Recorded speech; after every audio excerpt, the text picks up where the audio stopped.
grab a beer and pull up a deck chair. This is True Crime Island, another true crime podcast bringing you true crime from around the world.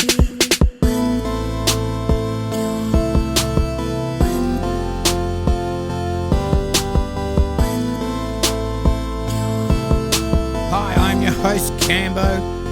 Grab a beer and pull up a deck chair. This is True Crime Island, another true crime podcast. So hi Islanders, I hope you're all well. Sorry for the break last week, but life got in the way a little bit. Things got pushed back a bit. And I was with the parents this weekend, so this is also a Monday recording session. And when I got home yesterday, Sunday, oh my God, I was so tired, but it was a good weekend. And for those who saw my posts on Facebook, yes, I am trying to resurrect the beast, the V8 Fairmont two-door coupe. A lot more work to do, of course. The battery's dead flat. And so it's on the charger, and this new charger is one of these staged ones. So it's trying to do a desulfide or something like that. Anyway, it's not ready to kick over yet.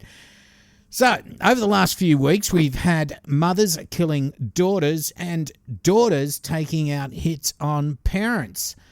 This week we have another case. This time a son would kill his parents and one of his brothers. It's the reason why he does this that's so bizarre, with Bulgarian cam girls involved, druggings and theft entwined throughout the story.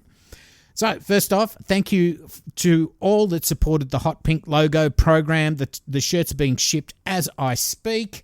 Also, I got my masks this afternoon, the ones I've got on Redbubble, so I should be able to wear that outside. If you're looking for a mask, to probably go over the mask you are actually wearing. I wouldn't say, they're medical type masks, but they look nice. They're available on Redbubble. Anyway, tonight,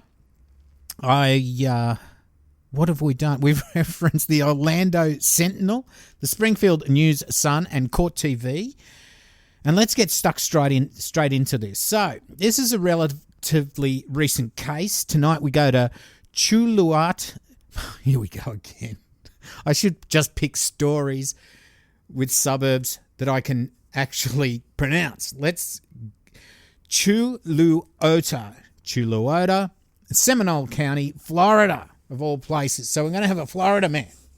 It's here that the Amato family live in a rural property on 2112 Sultan Circle, Chuluota, Florida.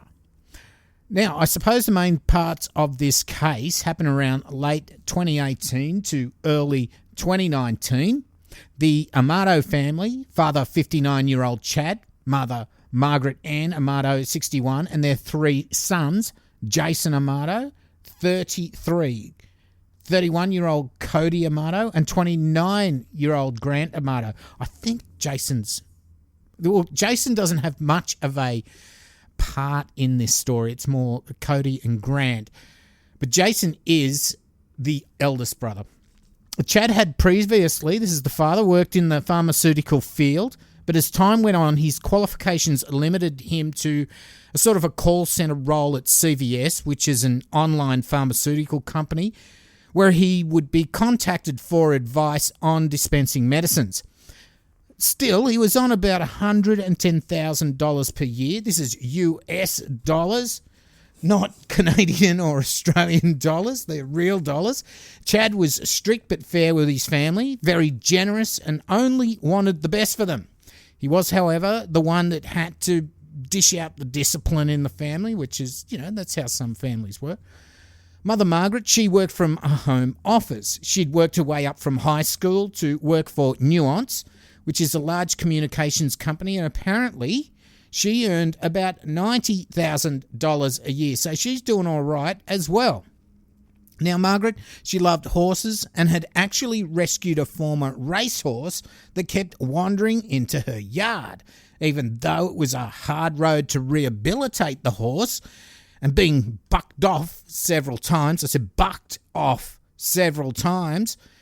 she persisted and won it over. She was known for having not only a love for horses, but also a deep love of her family. Jason Amato, He was not Chad's biological son, but he was adopted when Margaret and Chad married. Cody, he worked at Orlando Regional Medical Center as a nurse, actually an anesthesia nurse, and he was on really good money as well, about approximately $150,000 or more, depending on what shifts he wanted to do. He worked there with his girlfriend. Now, Grant had followed his brother into nursing. He'd gained a Bachelor in Science and Nursing and had studied to become an anesthesia nurse, same as Cody, but he dropped out towards the end of the course. Grant and Cody were always close as they grew up together, and overall, the family seemed to be living the dream. The family loved guns. There's nothing wrong with that. They all seem to have several, and I know that Chad and Cody had permits to carry. Now, even though the two sons lived at home, they still had to pay $600 a month board, but they also paid for their own internet access. Now, that's still pretty cheap, but it was something to help contribute to the household. But things would start to take a disastrous turn for the worse and soon spiral out of control. Grant got busted for stealing drugs at his work in June 2018. Now, he wasn't only stealing drugs, which was propofol. Now, that you might remember that was the same drug that killed Michael Jackson. He used the drugs to sedate patients so he wouldn't have to deal with them while on shift. Now, this is alleged, but there's reasons why he wasn't charged and found guilty, but it's pretty much, from what I can see, this is what he was doing. So, okay, it was alleged he was drugging the patients so he had an easy time at work. Now, Grant reckoned he only gave it to them because they needed it, that the doctors weren't giving them enough sedation. Now, he would be arrested in his scrubs in the parking lot of the hospital he worked at and was charged with grand theft in the 3rd degree, if that makes sense. He later would write a letter to the hospital explaining his reason for administering the drugs and giving it to them because he thought they needed it. Now, you'll find out as we go further into the case that it was more likely, like I said, because he just wanted them sedated to make his job easier.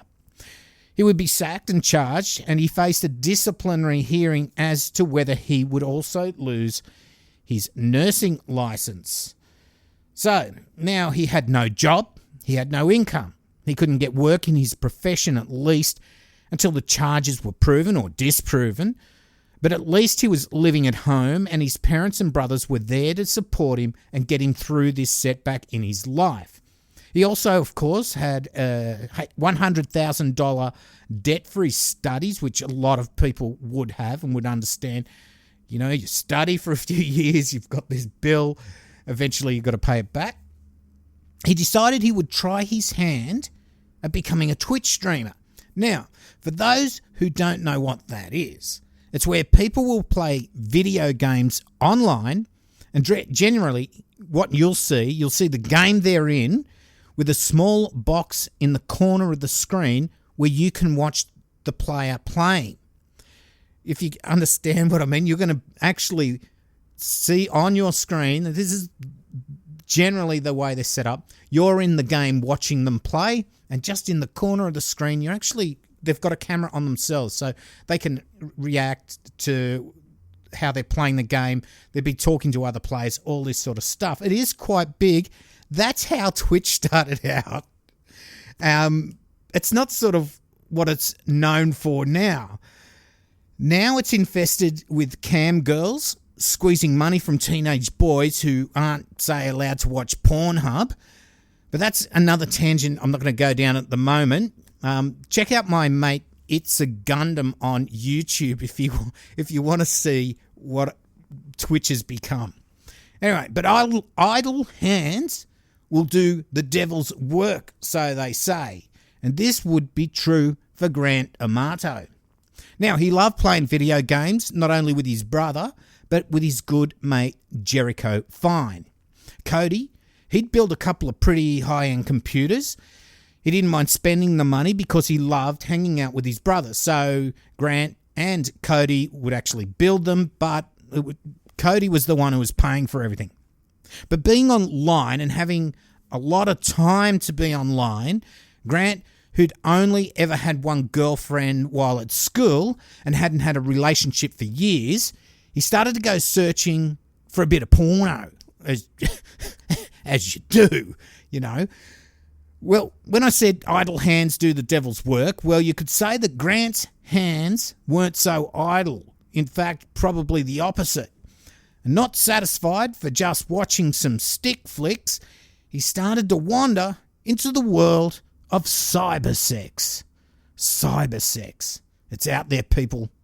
Just be careful. So it wouldn't be long before he came across a website called myfreecams.com. Now, that's a website that lists thousands of cam girls and boys, not only for free, but you can also pay for special shows and content from all over the world. You can hook up and stick a camera on yourself. Now, I don't know, you might have to be one of the free ones. I don't know. I know there's some people, I know I'm not going to pay. I don't want to see them naked doing whatever. But on these sites, there's thousands of them. You can type in whatever you want to sort of see, whatever turns you on. That's Rule 34 of the internet, which I've discussed before on earlier shows. But yeah, you can do that. You can see, open up all these cams, and it's just like, wow, I like that person. Sort of like, I don't know, podcasts, where if you like one, you can become a patron or send them some money on PayPal. Anyway, it's here that Grant would meet a Bulgarian cam girl called Sylvie. Now, Grant portrayed himself to Sylvie as a very well-off dude, that he was a professional video gamer, that he owned his own house, and that he drove a BMW. So, now, to get to know her a little bit better, he had to pay to play.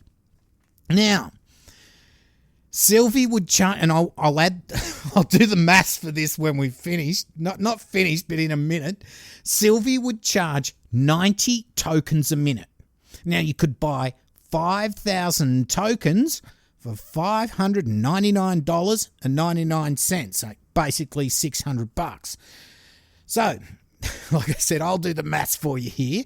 The 5,000 tokens, now that would last 56 minutes talking to Sylvie. Now, Grant would spend up to 4 hours a night on interactions with Sylvie.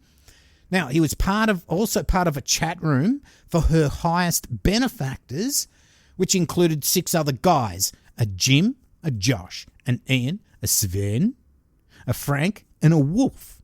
Now, these guys would chat together and pay for special shows from Sylvie. Now, Grant would also tell everyone, all the 6 guys and Sylvie, how wealthy he was. Of course, he was the professional gamer thing and all that shit. Now, on the internet, he became the fantasy Grant, the virtual Grant, the Grant that Grant wanted to be with his wealth and his love, Sylvie. Right.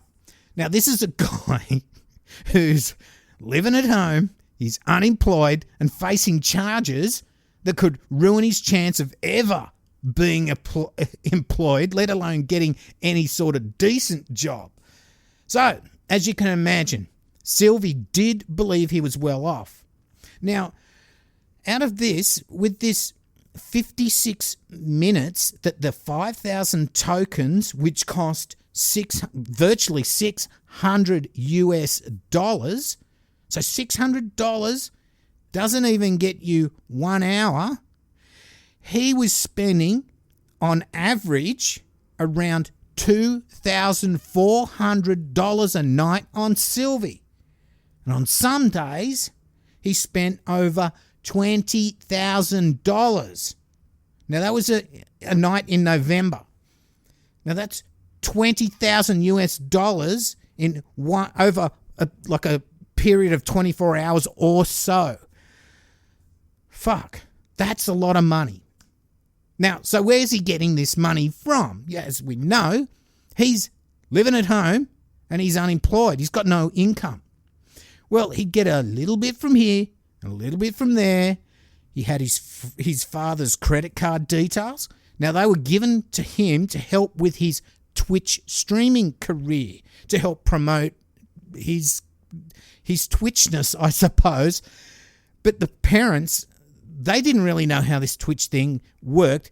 They thought he had to pay all this money up front to get Facebook ads, Twitter ads, all this sort of stuff. It costs money to set up, but then the money will come rolling in. So if 500 here, 500 there, they weren't really watching their finances, but they sort of thought, well, that's where the money's going. So where else did he get his money from? Grant had quite a few guns in his collection, including pistols and a shotgun that was used for clay pigeon shooting. These would eventually be all sold off to help pay for this obsession with talking to cam girl Sylvie. Now, his brother Cody, he was actually paying his legal fees regarding the stealing of drugs, all that sort of stuff. Cody paid $8,000 to a lawyer, which was $5,000 for the theft case, and there was $3,000 provision for when he went up against the nursing board regarding his license. Now, somehow, the charges were dropped, and because he then didn't have to go to court over the theft of the drugs charges, in turn, he didn't then have to front up to the nursing board hearing. Now, Grant went to the lawyer and asked for a refund of that $3,000, but he was told that it was non-refundable as per the contract he signed. It wasn't Grant's money, so when he signed the contract, he didn't even bother reading the terms and conditions. Now, you'll find that everything to do with Grant seems to cost thousands, and for someone with no money living off his parents and brother, it all starts to show how out of control he was at the time, and whenever he discussed money, thousands just rolled off his tongue so easily, like he was actually talking about the dollar amount. Say something cost $10,000, he would be talking about it like it was just $10. It wasn't his money, and he seemed to be living in this fantasy world. A fantasy world where he and his love, cam girl Sylvie, they lived in some sort of digital paradise, so far apart yet connected via the internet. Okay, so shit's starting to get real. Grant is siphoning off tens of thousands of dollars from his parents' bank accounts.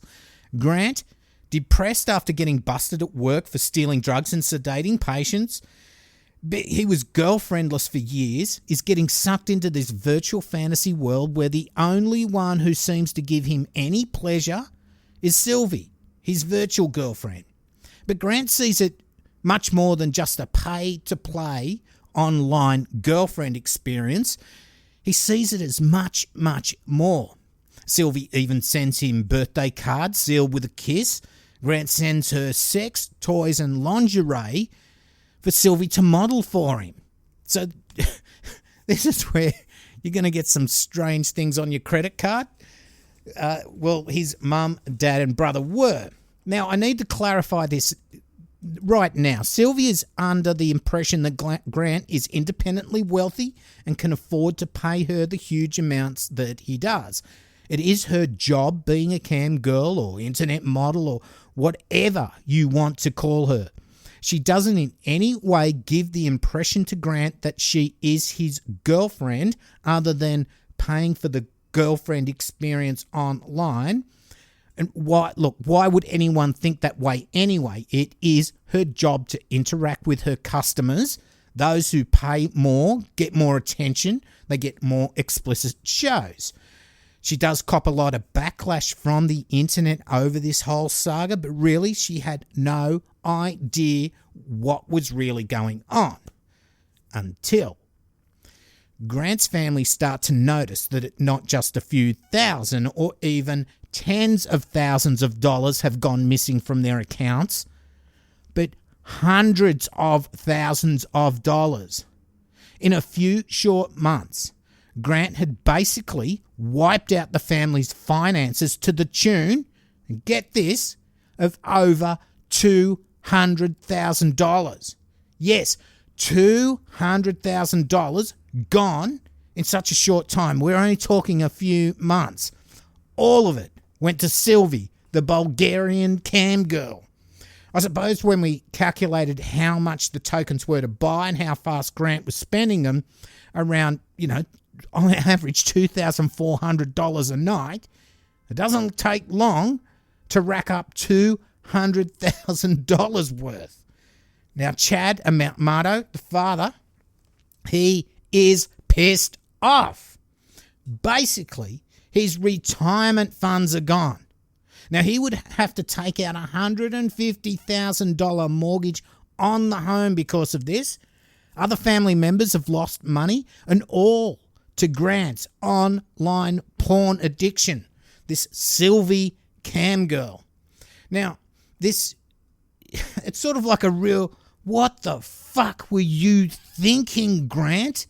I mean, if someone spent $1,000 on your credit card on something like this, you'd think, what the fuck? What'd you do that for?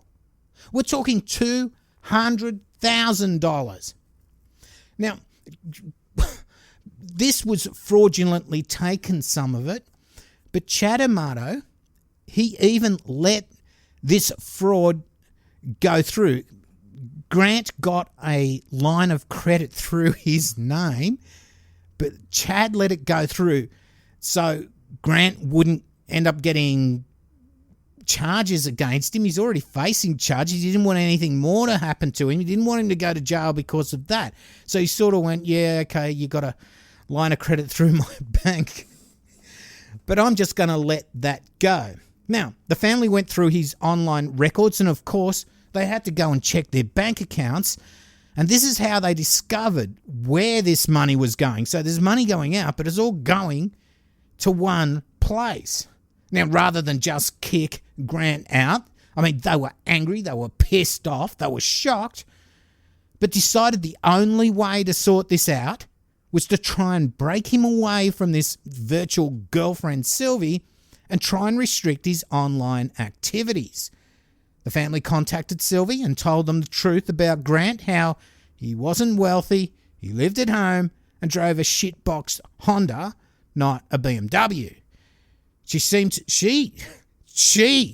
do the right thing then, and she sort of finished with him as a customer. As you can imagine, all this money's come into you. I don't think the money went back at all.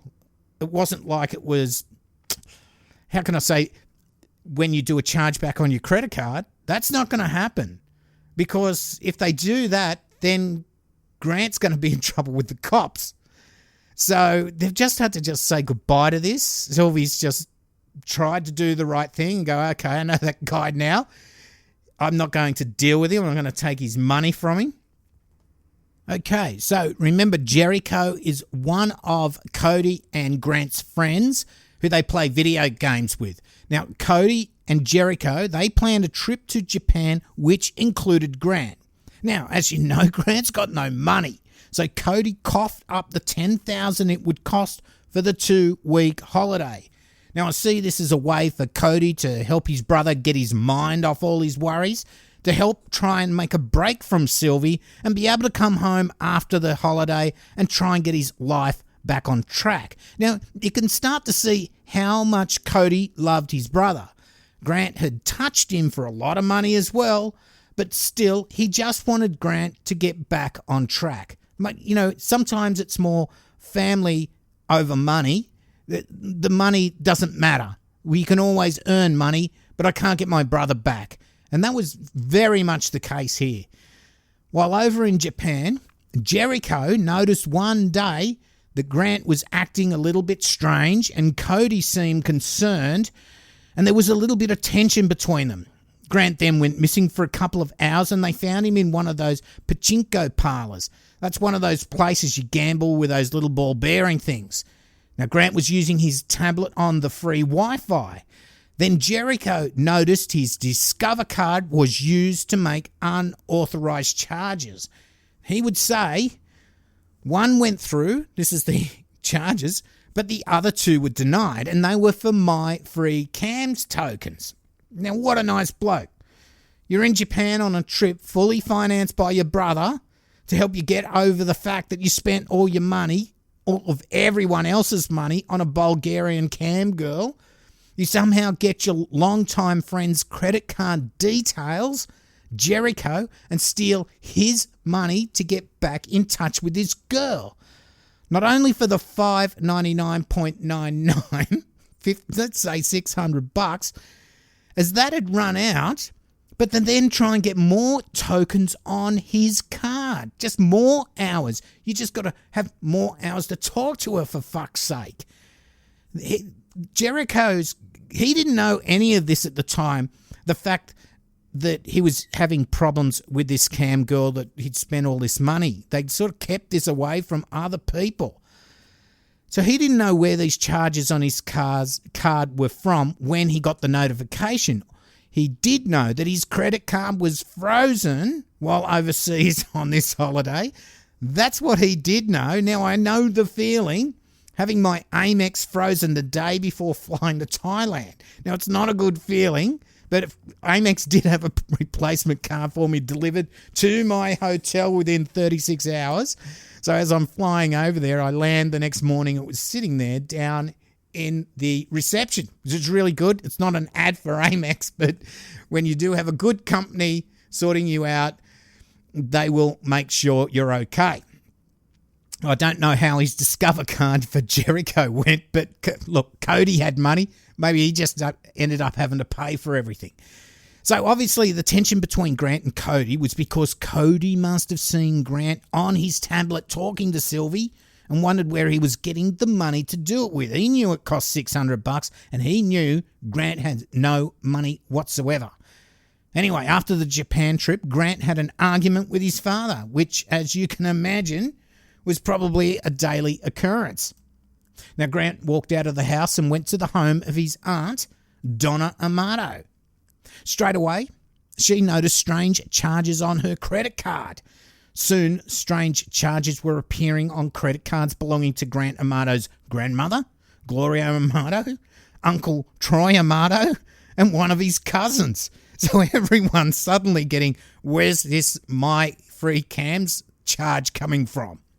Now, Chad, he ended up calling up Donna because she sort of was wondering what the hell's going on here. He had to urge her not to press charges. Now, Chad's saying, look, it's Grant who's stealing this money, but we're trying to help him through. Cody ended up saying to Donna, look, I'm going to pay you back, don't worry. Now, Chad told Donna in regard to him having to remortgage his house that it's okay. Look, I'll do anything for Grant. I just don't want him to go to jail.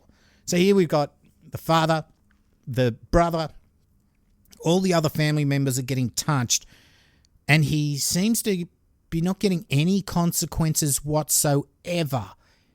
And he seems to be able to keep doing what he was doing, and there's no consequences. Sometimes you need to let people have the consequences so they stop doing it.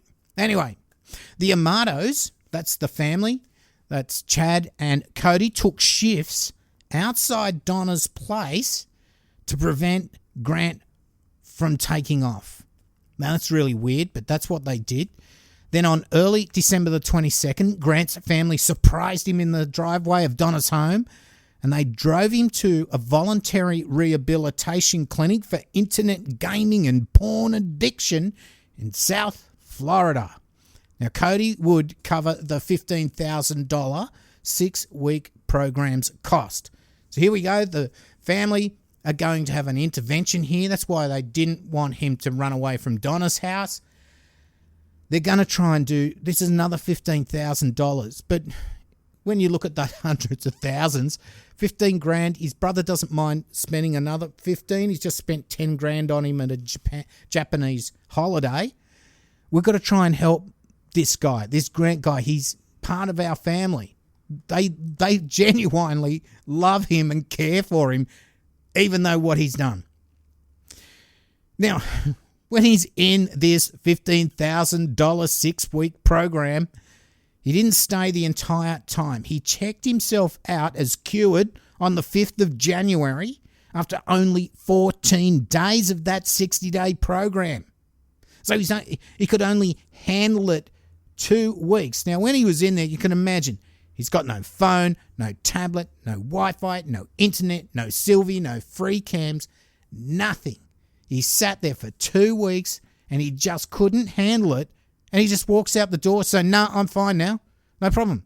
You know, I know you paid $15,000 for it, but hey, there's no refund and it's not my money and I just don't want to be here anymore." So Chad, he ended up taking Grant to the California Pizza Kitchen in Waterford Lakes. He ended up, he's come out of this after 2 weeks. He wrote him up a list of rules that he had to abide by if he wanted to keep living at home. Now, Chad Amato had left a fraudulent line, like I said, this fraudulent line of credit filed by Grant to go through so he wouldn't be reported.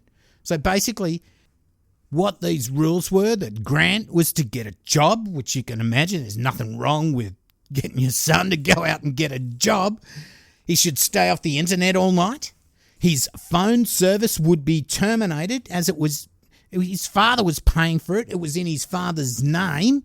So he's going to have no phone. Grant had to go to therapy and his family would no longer pay for his debts. They're going to have to pay for what he's got, but they're not going to pay for any more of this nonsense. And he's going to have to pay the $200,000 at some stage. He's just going to have to pay it back. But the biggie was that he could never contact Sylvie again.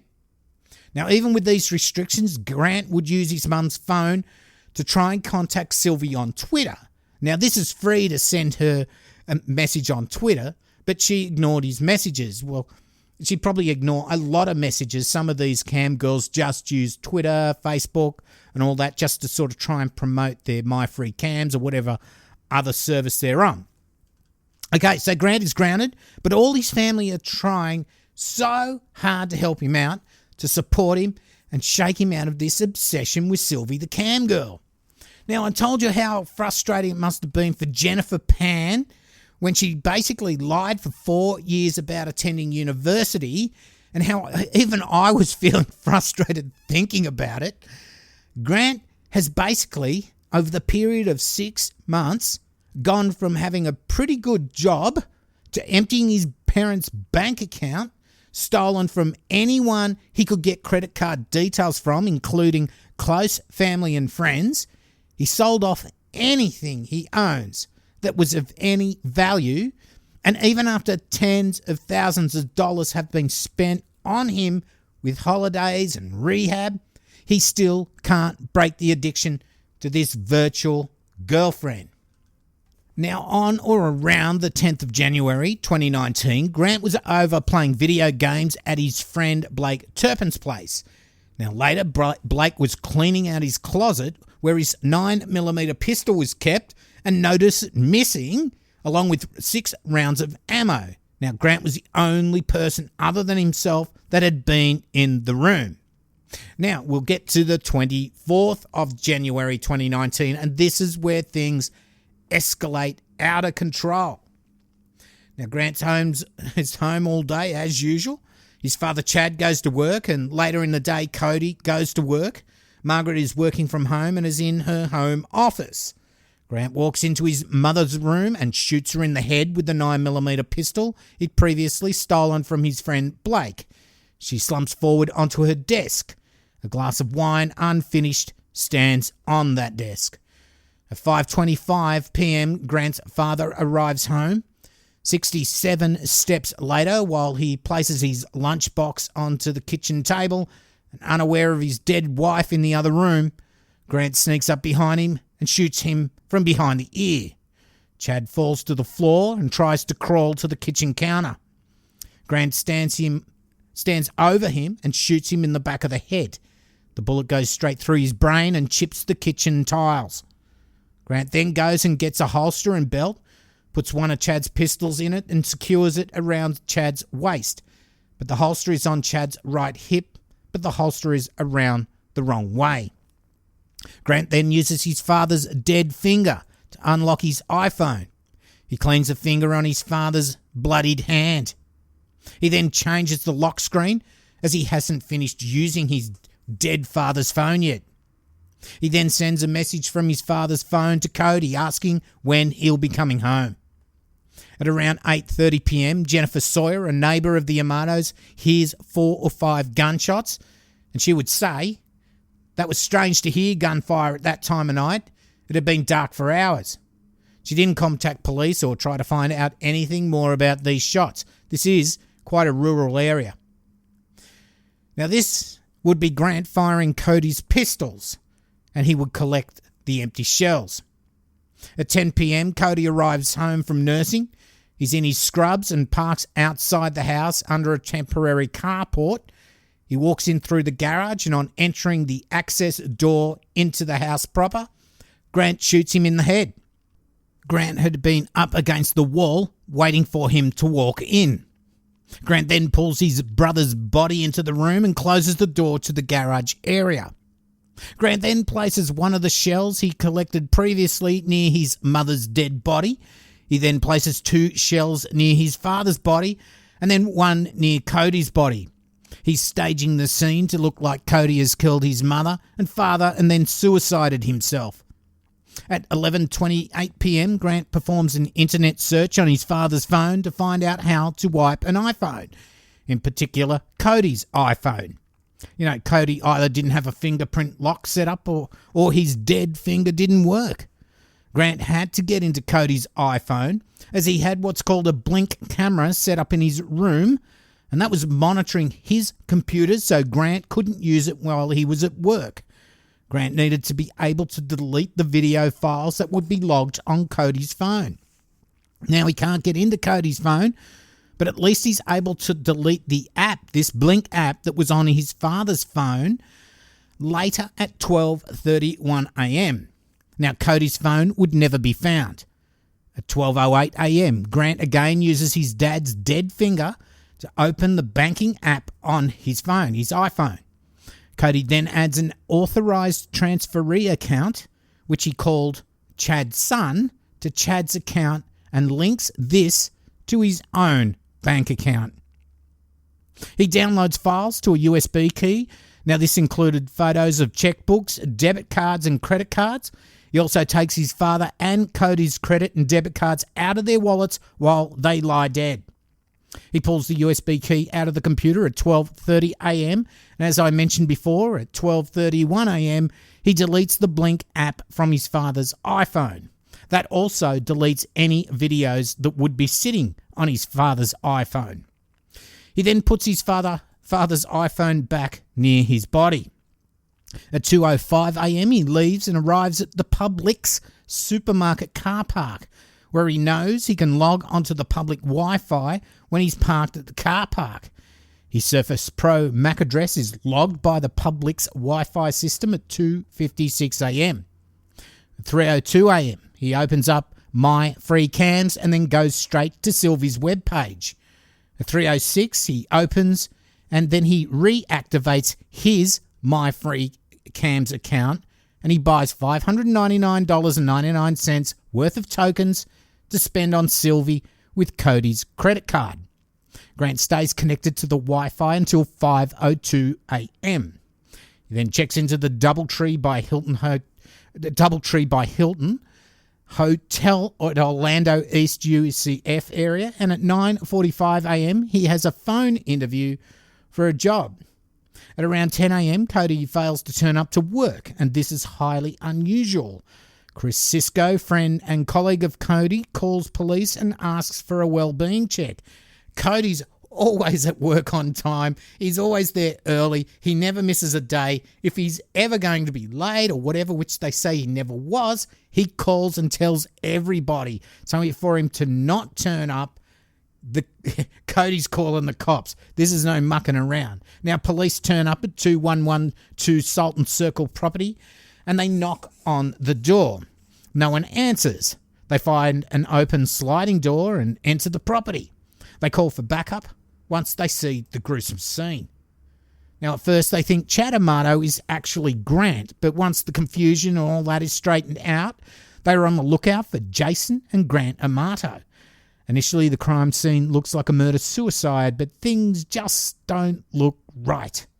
News media and more police converge on the property and Grant. He actually does a drive-by in the shitbox Honda. He sees all the commotion and then he drives off. Obviously, coming back, not so much to see the crime scene as some say serial killers do. They always go back to see what's going on. I think he needs to go back. He's got to get something or do something. He sees all the cops and the news there. It's like, how the hell did they get there so soon? Shit. So he drives off and goes back to the hotel. Anyway, the coppers, they pick up Jason Amato. They pick him up pretty quickly, and he's surrounded by armed police. He's taken into custody and all that. But he's soon cleared of any involvement, and the search is then on for Grant. They can't find Grant. They've got Jason. Everyone else is dead. Where's Grant? 1:30 p.m. on the 26th of January, Grant would be tracked down to the Doubletree by Hilton Hotel at Orlando East UCF area. Now, his hotel would be surrounded by armed police, and Grant would surrender without any struggle. He was cuffed. Then once the cops were sure he was unarmed and no threat, they uncuffed him and they took him downtown. Now, in the interview room, he's sitting there in what looks like blue-green scrubs that he must have used as pajamas. They look quite comfortable, these scrub things, and that's probably given them a use, seeing as he doesn't work anymore as a nurse. He's using them as PJs. Now, at this stage, he's not been told whatsoever by anyone why he's been brought to the station. Now, a couple of detectives come into the room and they start to talk to Grant. They're asking him questions about where he lives, what he does for a living, and Grant's happy to talk. He tells them his address, that he's a nurse, but he isn't working at the moment. There's a legal problem he's trying to sort through, all that. Then he talks about his family, how his mum's worked her way up from high school, had a really good job at Nuance, earning around $90,000 a year. His dad works at CVS Online Pharmacist, $110,000+ a year, but he didn't really like the work, but his qualifications meant that was the area where he now had to work. He said his Cody, his brother, that he was also a nurse but had completed his anaesthesia nurse qualifications. He could make over $160,000 or more in a year. He told them that he'd tried to attain the same qualifications, but he'd dropped out in the final year of the course. He said Cody and himself, they both lived at home, and that his older brother Jason, he'd left home, lived with his wife. He said they would play video games together, and they'd recently gone on a trip to Japan together with a friend, Jericho Fine. You know, everyone got on well. There was no real big dramas. And asked then what he was doing on the night of the 24th. Now, he told them he'd been kicked out of the home because of money problems that arose after he'd spent a lot of the family's money on a virtual girlfriend. Now, he told them about Sylvie, the cam girl, how he could buy tokens to chat with her. He even told them how much they were. As I explained before, it wasn't cheap. You get them in $600 lots, and they last less than an hour.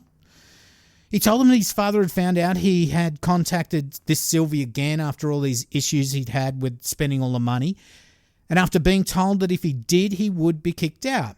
He also inferred that his father was abusive towards him and that he would never fight back against his father. He's trying to get this narrative that, yeah, my father's real abusive and I'm real sort of passive, and that's the way he is. And his father was stern. He was the one who had to deal out the discipline, but by no means was he abusive. Anyway, let's get back to this interview. So when his dad had told him to get out, what he said he did, he spent a couple of hours from around 5:30 p.m. packing stuff into his car.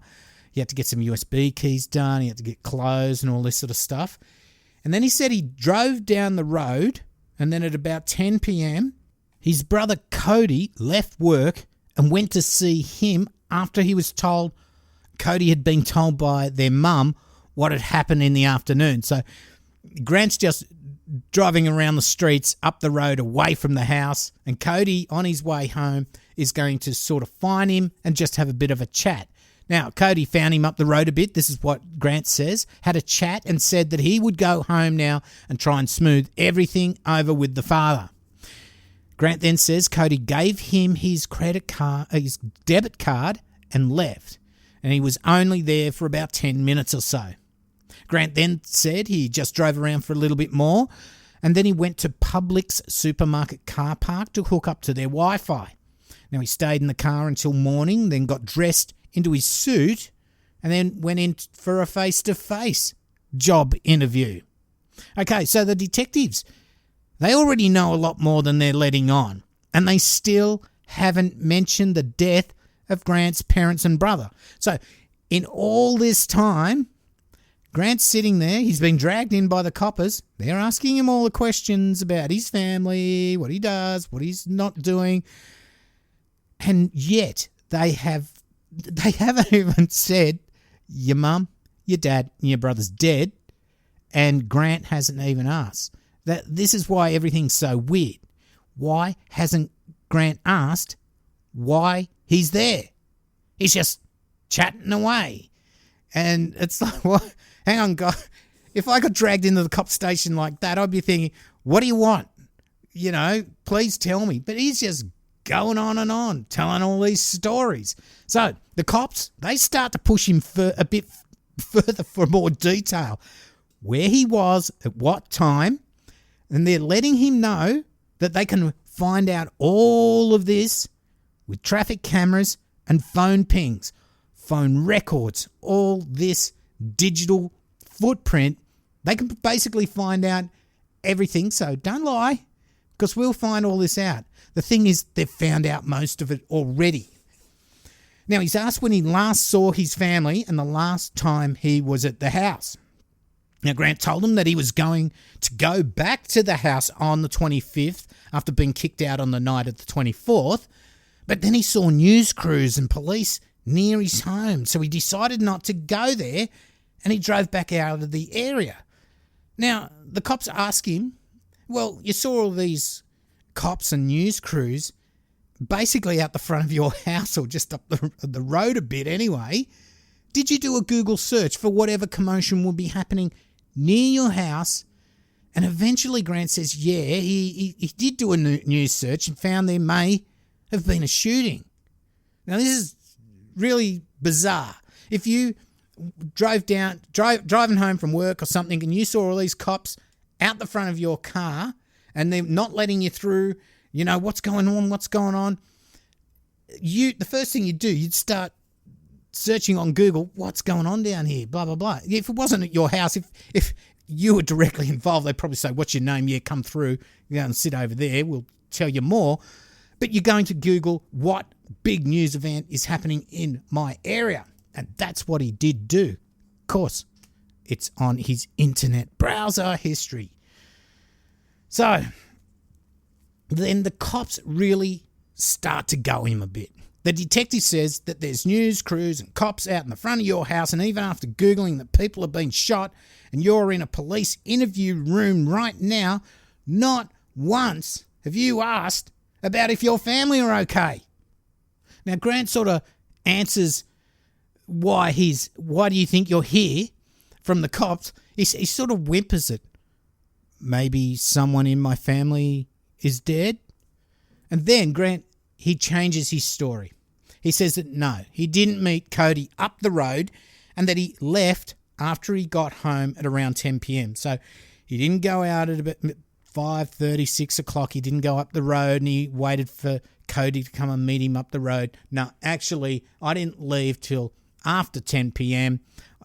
Cody was home. So his mum, his dad, and Cody were all alive up to 10 p.m. at least. He just lied about that little bit, but here's my new version of the story. So the cops really start pushing him to tell the truth. They pretty much know exactly what happened. They just need a confession a la Jennifer Pan in the last episode. Now, they show him crime scene photos of his dead family. They're really piling it on now. They know he did it. They just need him to admit it. So they're getting the photos, shocking photos. If you watch my YouTube channel version of this, you'll probably see it. I also have a link to all the Google Drive link to all the crime scene photos, so you might be interested in seeing some of those. So they're showing him all these crime scene photos of his dead family. They're really trying to get him to confess. Then Grant meekly suggests that maybe Cody was protecting him by killing Chad. But look, these sort of things don't make any sense. He has set it up as to make it look like a murder-suicide. It's obviously doesn't look like that at all, but he's starting to go, okay, well, this is my other story. The cops tell him that they know there are only 4 people in the house that day, and 3 of them are dead. The ballistic reports show that the shells didn't match the projectiles that killed his family, that the angles are all wrong for some sort of murder-suicide.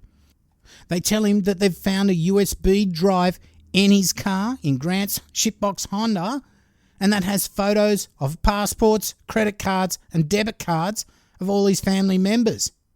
They even told him how they had such a huge electronic footprint of everything he did, as even something from pulling out the USB drive from his computer, the time that happened is logged, to logging onto the Wi-Fi, and then when phones were locked, when phones were unlocked, when they were plugged on the charger, when they were unclipped from the charger. They knew all of this stuff already from just one day, and that his story just doesn't add up at all because they've got all this evidence, just like Jennifer Pan interview. They already know what has happened. You just need to confess, Grant. Just confess. Come on, let's get this over and done with. It's the only way forward. You haven't thought this thing out properly, mate. Now, they used your father was abusive and they understand if you had to defend yourself. Maybe that's what happened. You just don't want to tell us. But tell us the truth now. Now's the chance. The only chance. And that's funny because the copper says, come to Jesus and tell the truth. I mean, that's down. I don't know if this is in the Bible Belt, but yeah, come to Jesus and tell the truth. Now, he actually did say that. So, but no matter how bizarre Grant's story seemed, he's just not going to come clean. He's just going to resist, just like Jennifer, for so long. Now, after what must have been 4 hours in this interview, they took the clothes that he was wearing, of course, for forensic examination, and they then let his brother Jason come in for a bit of a chat. Now, of course, the video's still running. That was obviously not a private chat. So anyway, Jason asked Grant what went on. And Grant told him what he told the detectives. I don't know. Wasn't me. I was just left and then they're all dead. But Jason said that he pretty much knows that you killed everyone, Grant. You're my brother. That's what I think you've done. You've done it. What you say doesn't make any sense, mate. Then Jason basically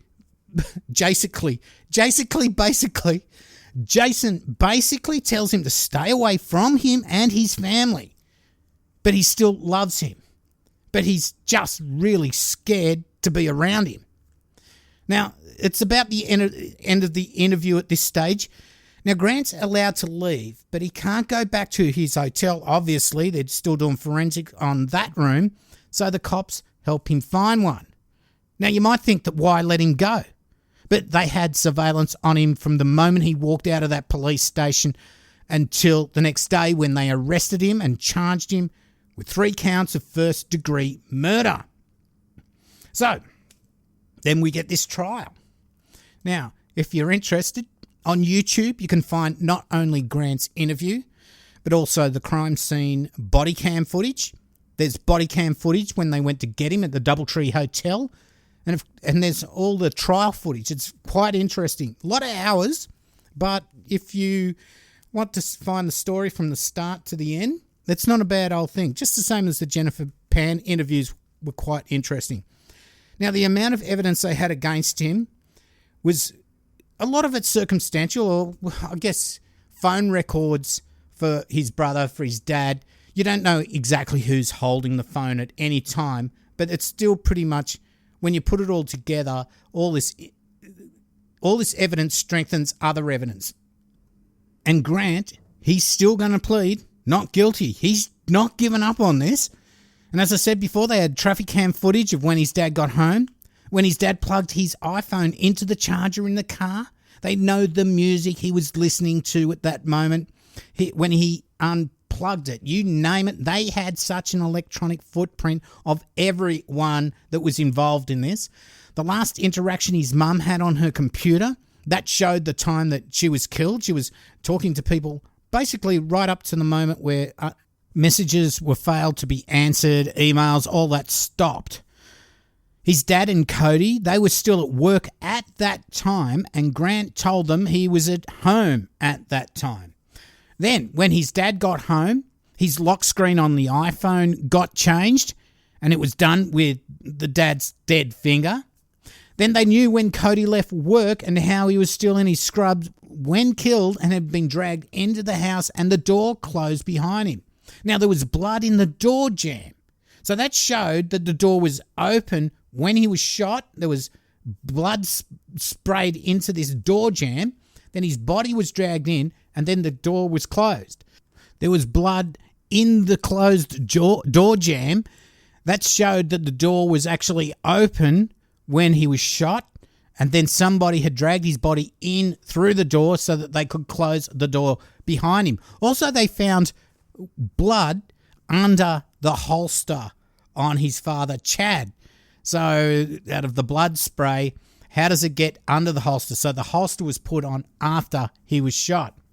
Also, we know that the shells, they didn't match the projectiles used to kill Chad, Margaret and Cody. So it wasn't the gun found near Cody that was used to kill them. Neither was Chad's gun used that night.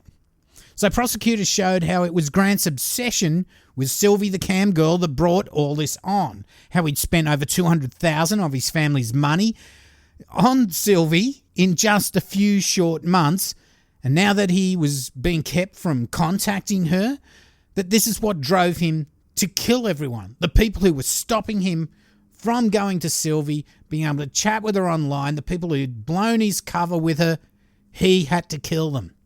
Now, what makes this such an awful case is that his dad, his mum, and his brother, they all loved him so much, and they just tried everything to help him. Even after all that money was stolen from them and wasted on this Bulgarian virtual girlfriend, and again, it was not her fault at all. She thought he was independently wealthy. She had no idea until his parents told her that his whole life was a lie. Now, of course, he would be found guilty, but then he faced whether or not he was going to get the death penalty or not. He didn't get that, although the prosecutor really pushed for it. And I can see why they would.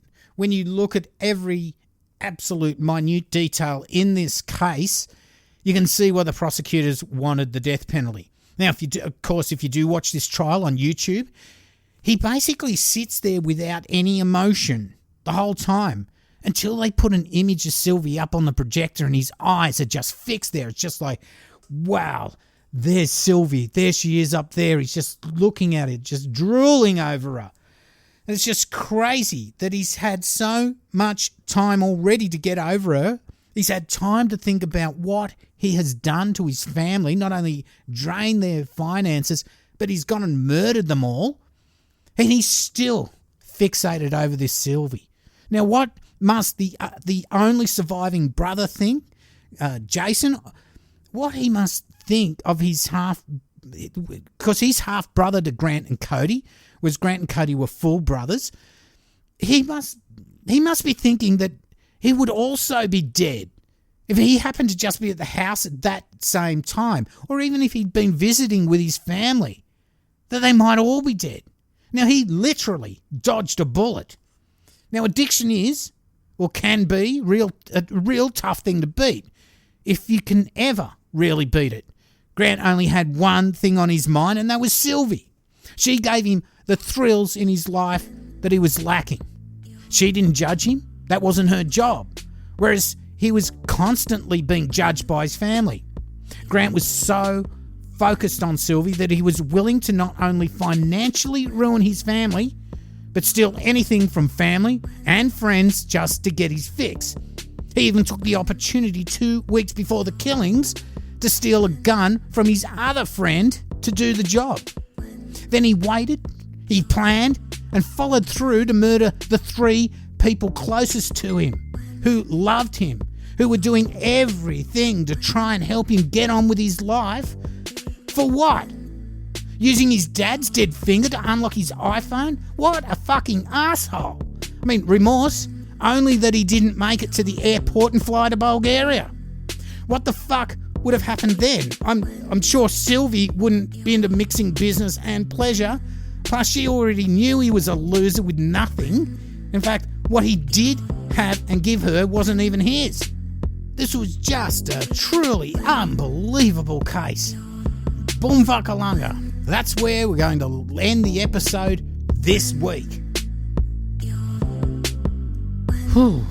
Well, at the end of the show, we usually do the old Patreon thing, and thanks to all my past, present and new patrons for your financial support. It does make a difference, as True Crime Island is commercial free for all, so no annoying ads for undies or food delivery or shit like that, and all my content is available for everyone, no matter if you can donate or not. And thanks to Rachel Hale, Faith Chapman, Dawn Nardi and Rodney Kavaris. Thank you all so much. It's very much appreciated. If you want to help out the island, you can go to patreon.com/True Crime Island. If you don't like the monthly thing, you can also do the PayPal thing. PayPal link is donate.truecrimeisland.com or paypal.me/True Crime Island. And thank you so much, Greg Hatton, for giving me a few bucks there this week.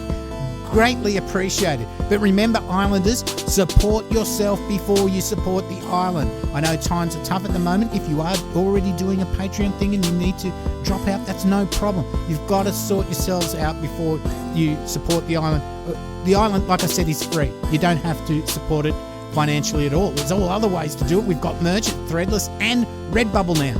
I've updated the website, truecrimeisland.com. There is a button there, it's written up there, contact and merch link. If you click on that, you'll get all the Threadless and Redbubble links. If you ever have any problem with any of that merch, don't forget to email them. They all want you to be 100% satisfied, but also let me know as well, because I need to know. I buy a lot of the stuff there, but I do want to know what experience you're getting. Now, the hot pink logo promo shirt should have shipped by the time you're hearing this, so please look out for them in the mail, and thanks for all those who picked one of those up. Maybe we need a fan art version of the bonfire promo thing coming in the next few months. So send me your artwork, your True Crime Island artwork or whatever artwork. Maybe we need a bit of a competition. Whoever wins gets a free version of the shirt. Okay, there's also links to my Facebook and Twitter. You'll find it hard to get if you do find it hard to get this link, just drop me an email. I'll send it through. Cambo@truecrimeisland.com. You can also support the island by rating and reviewing, also by sharing it with your friends and family. So that's a free way of helping out the island. I really do appreciate it. Please feel free to check out my YouTube channel and subscribe. We're giving away a t-shirt at 1,000 subs. I think it's pretty close now. So a bit more motivation to have a look, and thanks to all those who have subbed. We're getting so close to 1,000. I will be recording a special clip where people will be able to comment, and that will be your entry for a free t-shirt. Please feel free to comment there, subscribe and get a notification. You can hit the little bell. I've also added a link for this on my website. If you want to contact me, the best way is cambo@truecrimeisland.com.